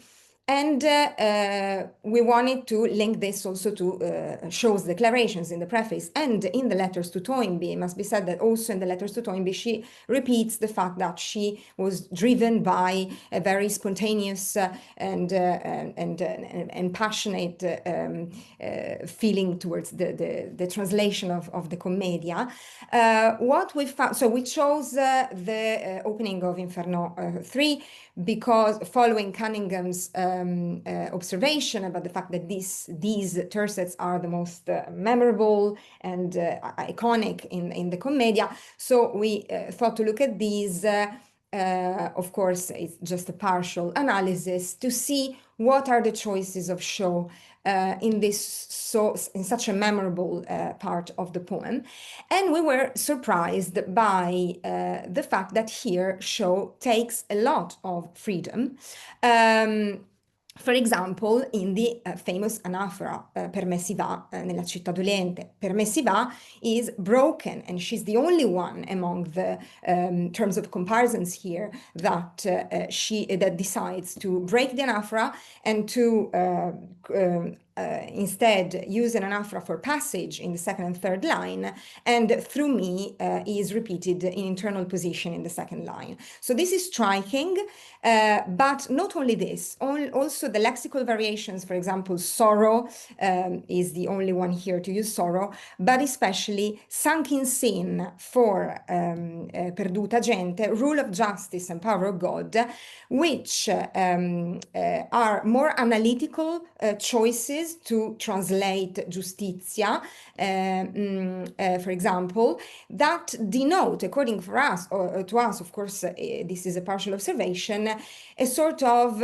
hermeneutic, or at least a sort of gloss to justizia as a personification. So she analytically explains that's the rule of justice and the power of God, and she decides to keep the Trinity within one line, so to break also the enjambement, and then she creates an enjambement in I stand forever. Hence, she doesn't let the memorable sentence, all hope abandon, alone, but she instead starts the line with forever. So we thought that just by looking at this example, we could start reflecting on the fact that perhaps this translation deserves an attention in terms of not only the Romantic line and the 19th century lineage that she includes herself within, but also as an attempt to position herself as also a critic. She doesn't provide notes, but there is a freedom that goes beyond, we believe, or we hypothesize the declarations she makes in the preface and in the letters. Our question for all of you, or a question we want to reflect upon, is how to contextualize this translation, how to assess the position of show within the lineage of translators of the comedy, not only female translators, but also men. So here are our facts and questions, and thank you very much for your attention, and we look forward to the questions after. Thank you very much to both of you. That was another very fascinating story. So I'll leave the floor to our last speaker, and then we'll go ahead with questions. Francesca Sartori, she is a PhD student at the University of Bristol, where she works on Dante's reception through the work of 19th century British women writers. She studied in Siena and Bologna, and she presented research at several international conferences. She collaborated with Federica Coluzzi in organizing the exhibition Eredi di Beatrice, held at the Centro Dantesco in Ravenna, and she also helped greatly, as Federica previously mentioned, in developing the Modern Beatrices archive online. Her presentation today explores the work and intellectual legacy of Margherita Albana Mignati. Time to coincide with the highly nationalistic 1865 Dante centenary, Albana Mignati published a substantial historical overview focusing on Dante's era and Italian history more broadly. She was a Greece-born intellectual, an English writer, and host of a celebrated Florentine salon. So a very cosmopolitan identity and a heritage that deserves to be reappraised. Thank you, Francesca. Thank you, Gaia, and thanks to Cristina for organizing the roundtable. And thank you especially also to Federica and to my supervisors, because without their help, I definitely wouldn't be here today talking to you about Margherita Albana Mignati. And first of all, who was, can you? Yeah, presentation. Yeah, I can't seem to change the slide. Yes, it works, sorry. Margherita was born in Corfu, and when she was only a child, she was adopted by her uncle family, and with them she traveled first to Madras in India, and then to Rome, and there she will later meet and marry the Greek painter Giorgio Mignati. The couple will later settle in Florence, and their Florentine house will quickly become an important meeting point for intellectuals, artists, and politicians coming from all over the world. Mignati herself was a prolific author, and she published newspaper articles and books in Italian, French, and English, all languages in which she was fluent. Mignati's role as Dante scholar has traditionally been much less explored than her biography, reflecting the overlooked contributions of women to 19th century Dante studies more broadly. In 1865, on the occasion of the 6th centenary of Dante's birth, Mignati published a 300-page monograph, The Life and Times of Dante Alighieri, in which she addressed the poet biography and the history of Florence from its foundation to the poet's death. I think it is relevant to stress the book length because it is revealing, in my opinion, of the author's will to reclaim the space and the authority she deserved among other, mostly male, Dante scholars.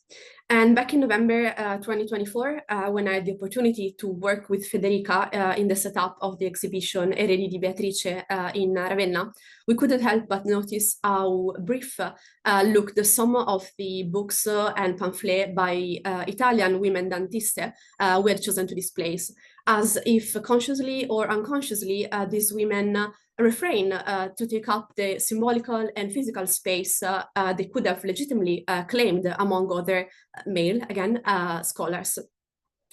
It is also worth stressing that Mignati, unlike, I guess, many other women scholars, could count on the support of esteemed authors, like, for example, the American poet and Dante translator Henry Longfellow, who in 1865 had just issued the first complete American translation of the Commedia.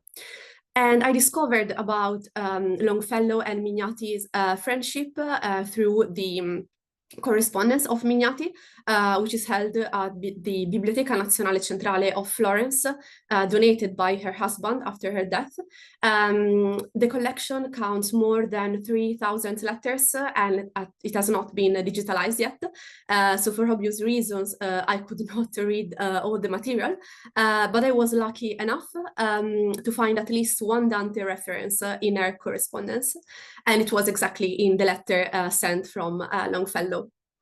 In fact, in 1877, Longfellow received a copy of Mignati's second book on Italian history, and he then proceeds to thank her for her gift, saying that the book is excellent. I have been reading it with the greatest interest and pleasure. You have written history, but you have known how to give it all the charm of romance. And Longfellow actually visited Mignati in her Florentine home in Via Cavour, and he remembers their meeting with great affection and longing.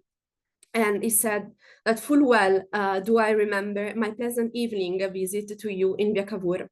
I can see the room now and the very space where you sat, and the lamplight falling on your face. Ah, si ancor lo veggio, but the chances of my eyes seeing Florence again are very slight.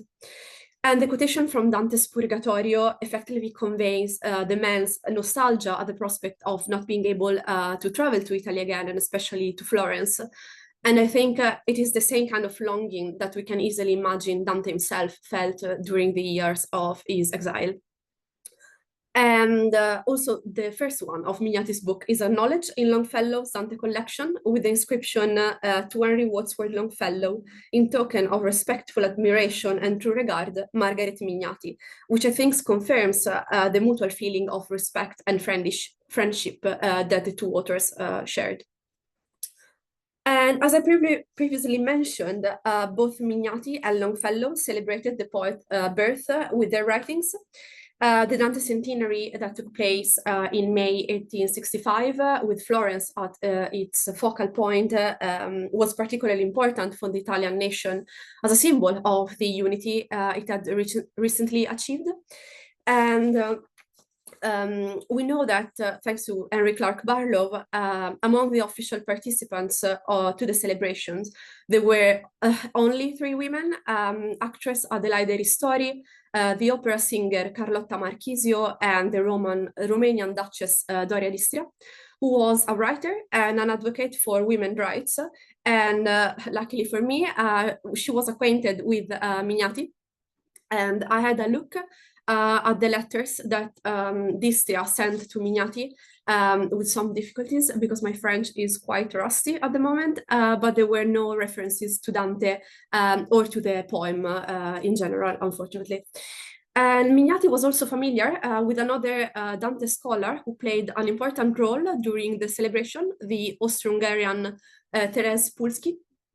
And there was only one letter surviving from Pulski to the Mignati, and was written in Italian, testifying to the many languages these authors use in their private correspondence, but it was addressed to Giorgio and not to Margherita, so it was not strictly relevant to my project.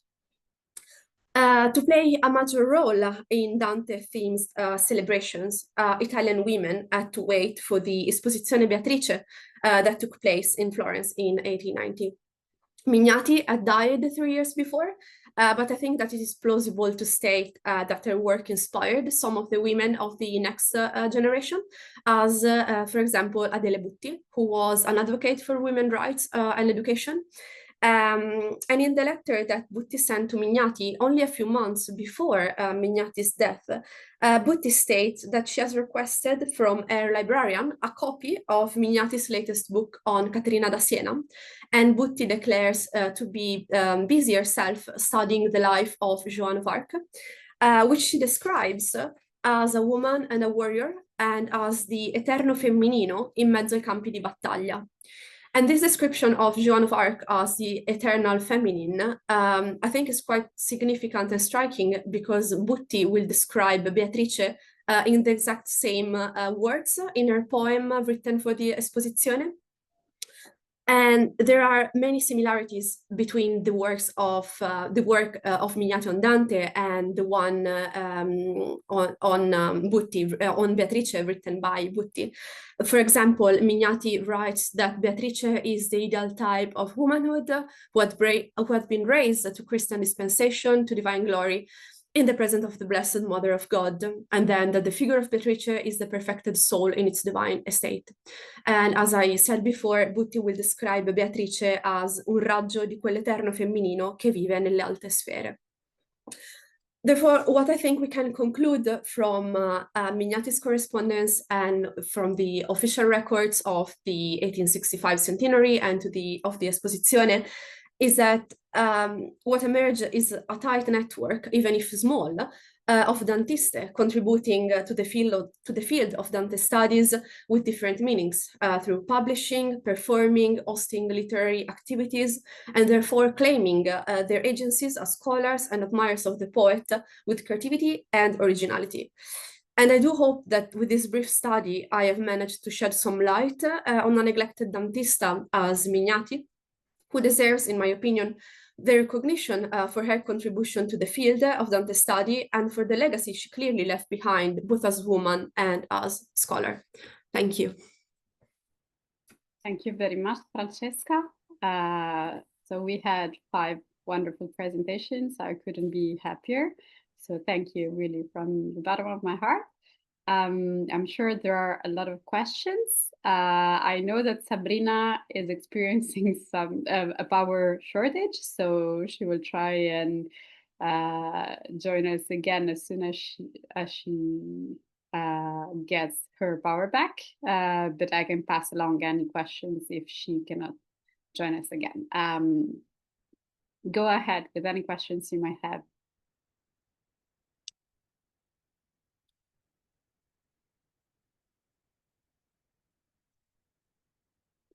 Oh, okay, then I will break the ice. Thank you again to all of you.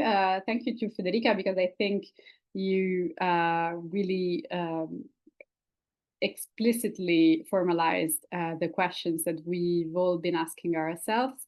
I just wanted to add very quickly on your question about why do we keep as women scholars we keep on trying to interpret Dante's female characters.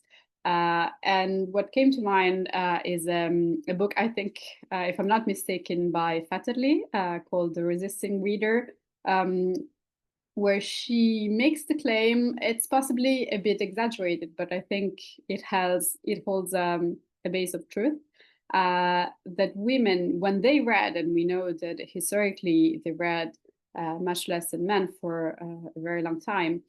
When they read, they sought to understand the world through books much more than men, because that was one of the very few experiences that they could have of the outside world, since they could not move as freely in society and they could not experience as many different things as men could. So I think that for some of us, reading is really a crucial way of trying to make sense of the world. And obviously, it's also a way to make sense of our own identities. And also, Fatterly insists on the fact that reading a female character created by a man is puzzling, because on the one hand, if the writer is good, and Dante certainly is a good writer, there are some things that are universal enough for us to engage with the character. But at the same time, there are probably a lot of things that sort of clash with our own experiences of what it means to be a woman. So I really don't know. It obviously is not enough to answer your question, but I think that it goes in the right direction towards that answer. Definitely, it's absolutely true. And also, I was really captivated by Jordan's article. You can access it via the Modern British Archive and via your institutions, because she immediately identified the issue at heart, even though she then moves on to Maria and explores how good Maria is presented and how Dante presentifies her through her speech by quoting her words. So she is made present through her words, but she immediately realizes that what Dante does with the female characters of the Inferno is not enough, because they're not contrasted enough. And I think there, the polysemy of that term is very, very important. That they don't have depth, they don't have contrast. They are just one thing, even though they are sinners, even though they have the capacity to be more. And Jordan was definitely someone who wanted to be more. She wanted it desperately. I didn't dig into, but it's also another issue that has to be taken into account, is that she was a lesbian woman. So she was, and she nurtured that, and she was proud of that. There are new studies on that bring that aspect of her life as well, and that's very important to take into account. It's a queer perspective on the representation of women as well. So, but also, yeah, it's fascinating. We're all, and the articles on women and by women, they're all wonderful and insightful, and they belong.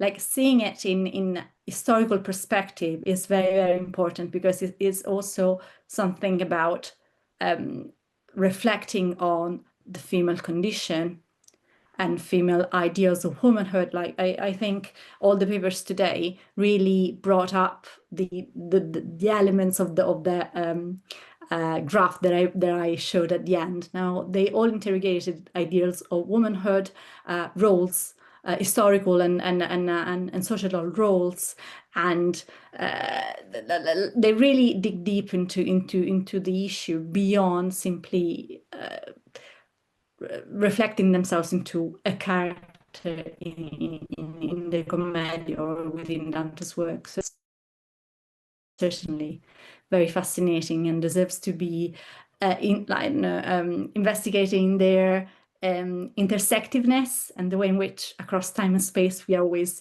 like facing the same issues. And it's a way of asserting ourselves. When you are automatically assumed to be a man just because there are only the initials. Exactly. Then, I love those letters. So yeah, amazing. Cristina raised her hand. Yeah.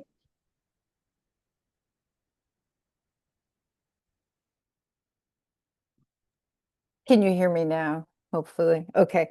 I just wanted to thank everyone. This was a really great panel. Again, and just I'm very inspired by the work that everyone is doing. I'm so glad that Gaia had this idea to organize this, and really all the credit goes to Gaia. So I want to make sure that she gets recognition for all the work that she did here. And I guess that I have another point to circle back to Federica's talk. The idea that you had very, I think, aptly asked us, why do women scholars always, sort of focus on the representation of women? And I've been noticing differences, of course, in how women are being read, especially depending upon what the current trends are in Dante studies at the given time. And the emphasis on the symbolic value and meanings of female characters within the Divine Comedy, as opposed to, say, more historical approaches, or recently more historicizing approaches, I think is an important continuum to take into account, because I think that, of course,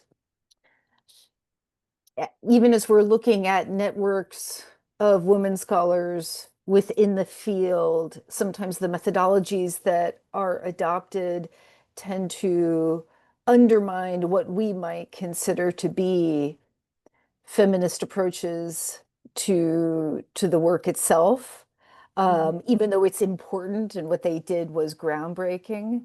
And there are ways also in which it isn't necessarily a progression across time, i.e. from symbolic representations to historicized representations, because we even see that now. There's a lot of work being done right now on Beatrice, still interpreting her in a symbolic key. So I think that's something that I've just been grappling with, and I'm wondering what you or anyone else on the here would like to sort of, what your thoughts are on it. But thank you again. It was what a great afternoon. I think there are many answers to your questions, and that's the beauty of being here and being within this panel talking about this, because we can give multiple answers. One thing that I keep on thinking since Giuseppe's paper, for instance, on Anna Chiavacci, Anna Maria Chiavacci Leonardi, is think about, would there be scope in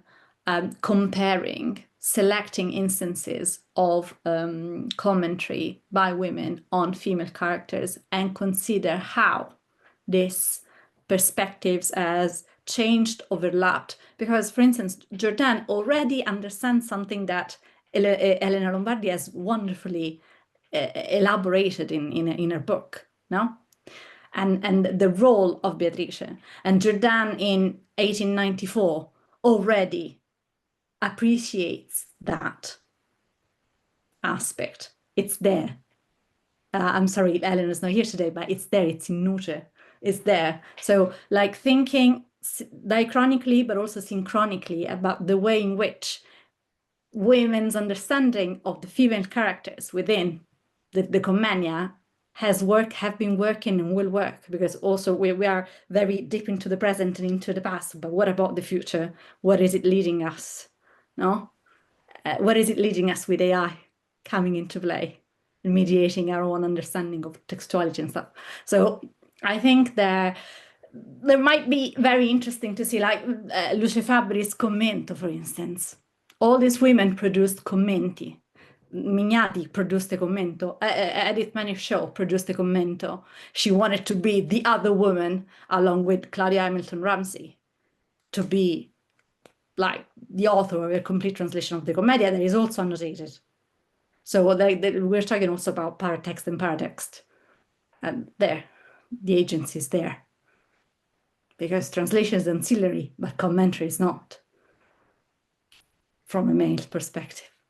So I'll shut up, because as you all know, I can go on forever. You don't want me to. So I'll leave the floor to Francesca. You can see that she has a raised hand. Of course we would. If I can just step in real quick before leaving the floor to Francesca.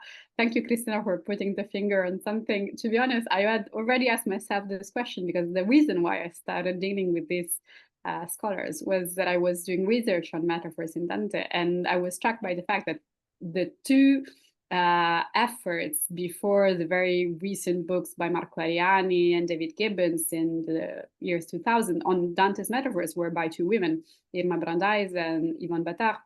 And when I was trying to make sense of this, I don't know, it's a very partial, possibly answer, but I think, yes, the idea of resisting to this figurative language, of trying to make sense of this symbolism is part of the thing. But also, if you read the scholarship by Brandeis and Battard on metaphors in Dante, it's very systematic, but also it has a very balanced approach that combines close reading with a... So it is very serious, very systematic, but at the same time ambitious. I don't know, it really resonated with the way I try to work. So that is also something that drew my attention to them. Thank you. Sorry for, yes, and if I may add just one very quick thing. I'm actually a PI of a project that is coming to an end, so we didn't manage to do everything that we were meant to do. But the idea is to formalize some aspects of interpretation as to document historical interpretations. And we decided to work on a very selected range of case studies. And we decided to work on 4 female characters in Dante's and Boccaccio's. So Francesca and Beatrice in Dante's work, and Fiammetta and Griselda in Boccaccio's work. And the idea was that since they are very celebrated and famous female characters, they drew a lot of attention from a scholarly perspective. And it's when you historicize the way they were interpreted that you really realize not only how huge was the impact of the feminist revolution in the 20th century, but also how different the range of interpretation you can have, because female characters solicit a lot of attention, but also, conflicting passion. So we have an updated bibliography covering these characters. You can find it on the website of the project, and we are trying to make reviews of the most recent scholarship on those characters. There is an article by Eloisa Abreu de Lima, who is a postdoc hired by the project, on the reception of Beatrice in the past 25 years, and she's working on another one about Fiammetta. So hopefully we're trying to, sorry, I didn't want to take that much space. Sorry, Francesca. Thank you. I would like to ask a question to Serena and Valentina. And thank you, because it was very interesting. I was wondering, like, we know that Shaw was a woman, but I was wondering, in your opinion, how often it did happen that scholarly academic texts signed with a gender-neutral name or with surnames only were mistakenly assigned to male authors rather than women, because I think that Shaw was one of a kind. She stepped forward and she revindicated her authorship, but I guess it didn't happen all the time. I just wanted to know your opinion on this small issue. Serena, do you want to say something or? Thank you. This is a very interesting question. I'm not sure how often it happened. So maybe on that, Federica is the most expert one, because it was a new work for me to study translations by women. Vales knows about it. Yes. No, yeah. So when I was working at the chapter that I mentioned, I sort of assembled all the female translations, and another translator of the comedy who does something really, really different compared to Shaw. She only translated Purgatorio, and she was a member of a famous Anglican society in the UK. So she really had a reason to only focus on the Purgatorio, and her name is Agnes Money. And this is funny because there are only 2 reviews of her Purgatorio, and the first reviewer mentioned Money as Mr. Money, and the second reviewer, who probably only read the review and never went back to the actual translation, again quotes Money as Mr. Money. So there is this connection, and it's very, very close to, chronologically close to Shaw example. Of course, Shaw is different because she went to Toynbee and she said, well, listen, I am the other person you mentioned. And also they start an exchange. They start talking about some technicalities regarding her translation. So it's actually really it's an interesting exchange. But of course, I know of any other examples like Shaw. But I guess Federica can tell us more. This is not that unusual. And also the chain of mistakes is interesting, because also for Shaw, like, she mentions the fact that the reviewer did the mistake and she assumed maybe you followed the same mistake. So in a philological chain of mistakes, which has a gender weight, of course. Yeah. Can I just make a point about one thing? Is that also one of the questions we have to think of from a book historical and publishing perspective is the role of publishers and editors and marketing in the commercial aspects of it. One of the reasons why in the Modern British Archive we have prices in the metadata. These books needed to be sold. So you have to think about whether or not it was a viable option for an editor, for a publisher to actually release a Divine Comedy and yet another Divine Comedy by a female author. One thing. So this is why it's so important to dig deep into the publisher's archives. 19th century ones are at Reading. I haven't done so, but this is something that has to be taken into account. And on the other hand, in terms of reviewers, it's a double-edged sword, because if the reviewers understand and know that you're a woman, and there's Gaia's expertise on that would be very, very interesting to liaise with. You have to consider the language that is used to describe your work. Because I compared some reviews, and even though they were the greatest achievements, then the work were always gentle, they were always beautiful, they were always delicate, they were always, even though they were, I don't know, just like discussing the most disgusting metaphor in the Inferno. No?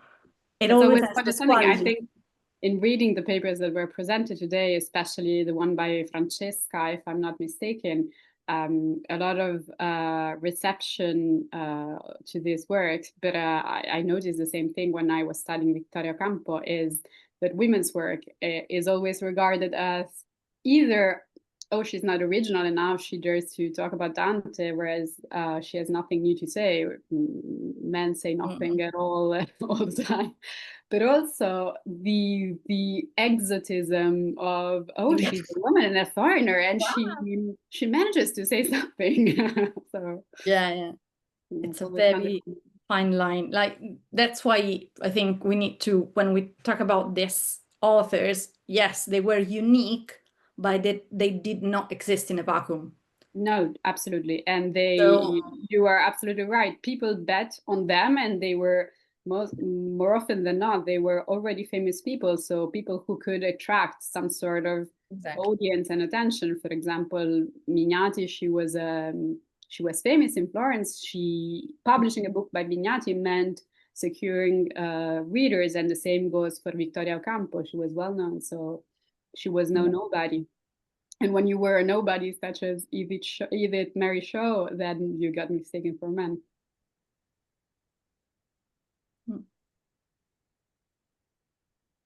Thank you. Are there any other questions? Please don't be shy. I'm sorry that Sabrina couldn't join us again. I think she still has trouble with... I have a question for Aistė.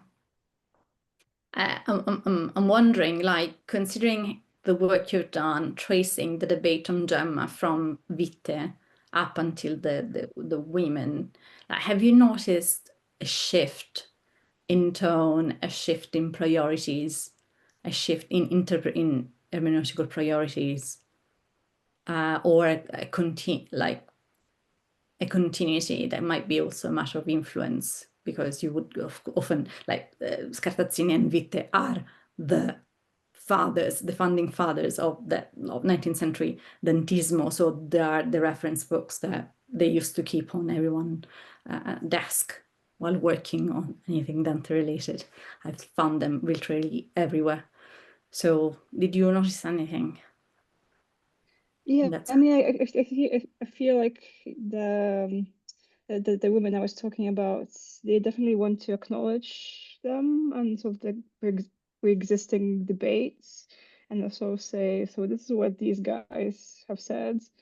But at some point, at least Schloss, for sure, in doing what she's doing, she can move away, and she can acknowledge just what has happened, and she goes on to sort of these quite wild theories, if I'm being honest, about Donna Gentile, and then Matilda and Gemma being the same thing, and she kind of talks about it for chapters and chapters.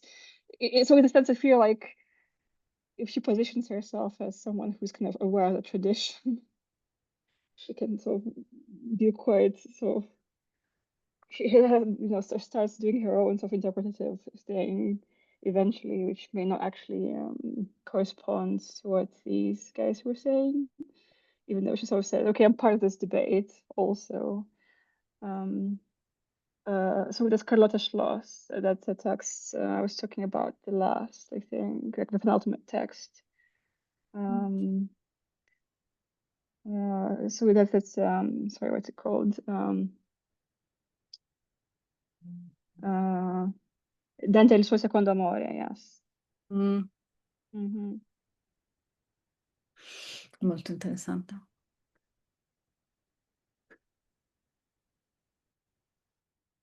Con chi l'ha pubblicato Dante il suo secondo amore? 1928. Ma So it's con quite late. publisher? It's Bologna, Zanichelli. Ah, Yeah. interessante. No, it's actually one of the last things she publishes, very close to death. She's been writing it for a very long time. I think it was kind of mostly ready even before, but she wasn't some sort of hesitation about getting it published. But that's maybe for a different day, in case people have other questions for myself or others.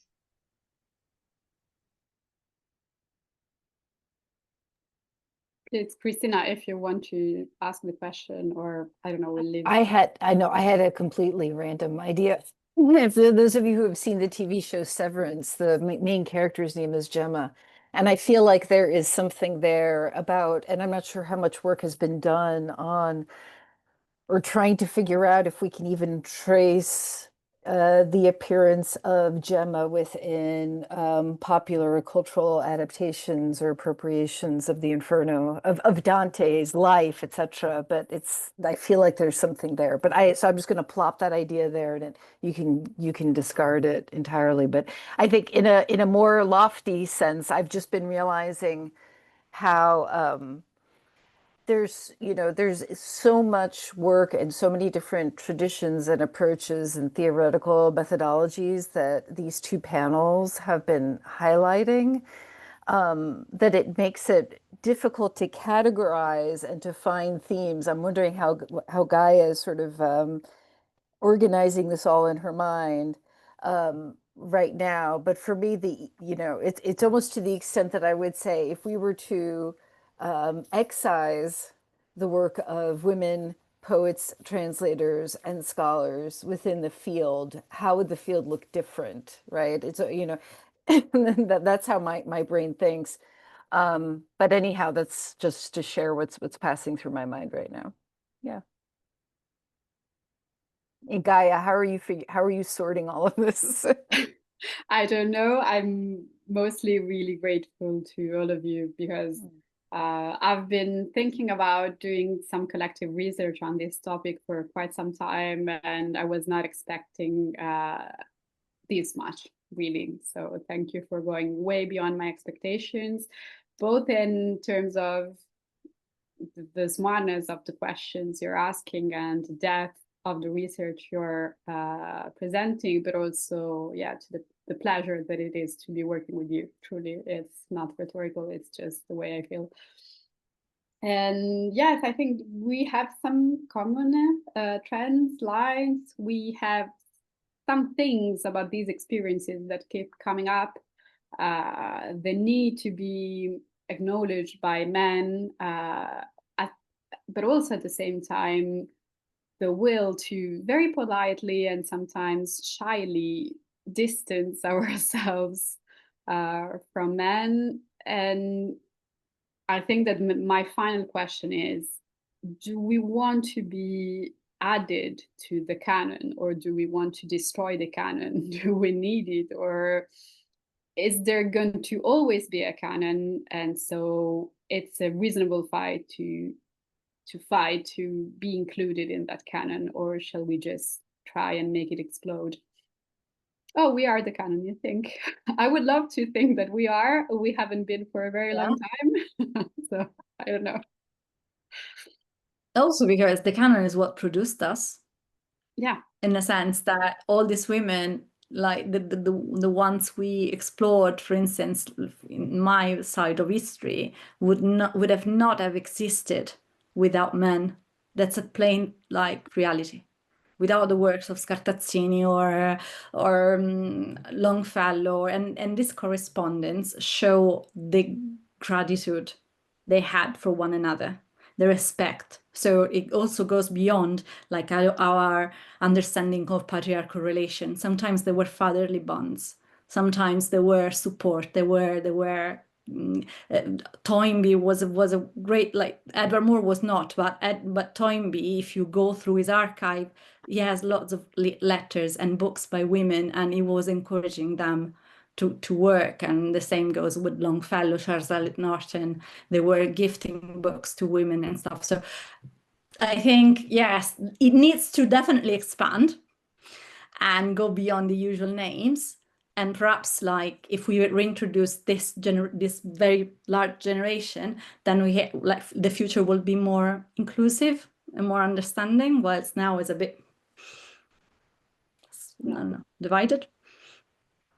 That's something I hope, and I was really glad by the fact that in these two panels there were people presenting the works of their maestri, either someone as Giuseppe, with a lot of gratitude, the work of Anna Maria Chiavacci Leonardi, who was clearly a huge source of inspiration to him, and Elena and Sabrina presenting the works of female scholars that were their PhD advisors. So yes, I think we're building new lineages.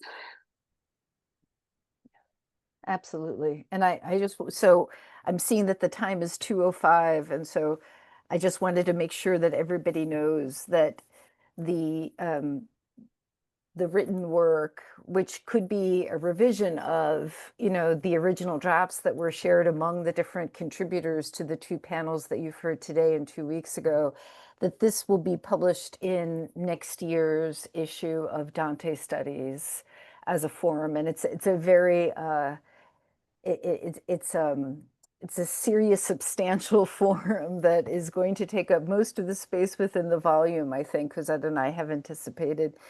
So you will be seeing this work in print, but the idea of having these roundtables was to create dialogue, exchange, and the possibility for the authors to perhaps modify, add, change certain things about their drafts, that this conversation, that these conversations have enabled that type of further reflection and revision.